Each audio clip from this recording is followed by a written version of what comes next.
Amravati RTA प्रवेश प्रक्रियेत नियमांचे उल्लंघन करणाऱ्या शाळांवर तात्काळ कारवाई करावी, अशी मागणी युवा सेनेचे लोकसभा अध्यक्ष प्रवीण दिधाते यांनी शिक्षणाधिकारी प्राथमिक यांच्याकडे निवेदनाद्वारे केली आहे.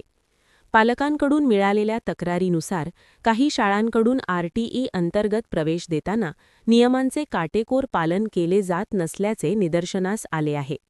विशेषतः शांतिनिकेतन इंटरनॅशनल इंग्लिश स्कूल येथे आरटीई प्रवेशासाठी विद्यार्थ्यांच्या पालकांकडून संपूर्ण फी भरण्याची मागणी केली जात असल्याचा आरोप करण्यात आला आहे. आर्थिकदृष्ट्या दुर्बल घटकांतील पालक आपल्या मुलांच्या शिक्षणासाठी आरटीईचा आधार घेत असताना त्यांच्यावर फीचा बोजा टाकणे अन्यायकारक असल्याचे विधाते यांनी म्हटले आहे. या प्रकरणाची सखोल चौकशी करून दोषी शाळा प्रशासनावर योग्य ती कारवाई करावी व गरीब विद्यार्थ्यांना न्याय द्यावा, अशी मागणी करण्यात आली आहे. अन्यथा शिवसेना स्टाईलने आंदोलन छेडण्याचा इशारा देण्यात आला आहे. निवेदन देताना शिवसेना जिल्हा समन्वयक गोपाळ अरबट उपस्थित होते.